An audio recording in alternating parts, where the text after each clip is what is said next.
تعالى أن يجعلنا ممن يطيعه ويطيع رسوله ونحمده ولا. قال الله تبارك وتعالى: يا أيها الناس اتقوا ربكم الذي خلقكم من نفس واحدة وخلق منها زوجها وبث منهما رجالا كثيرا ونساء واتقوا الله الذي تساءلون به والأرحام إن الله كان عليكم رقيبا. يا أيها الذين آمنوا اتقوا الله حق تقاته ولا تموتن إلا وأنتم مسلمون.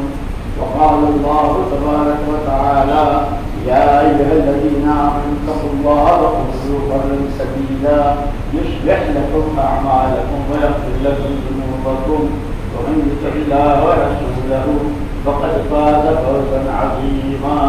وقال رسول الله صلى الله عليه وسلم: يا معشر الشباب من استطاع منكم الباءة فليتزوج فإنه أغض للبصر وأحسن للفرج.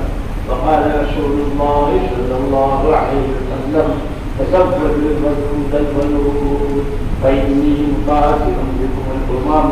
وقال رسول الله صلى الله عليه وسلم: النكاح من سنتي. قال: فمن رغب عن سنتي فليس مني، أو كما قال عليه السلام.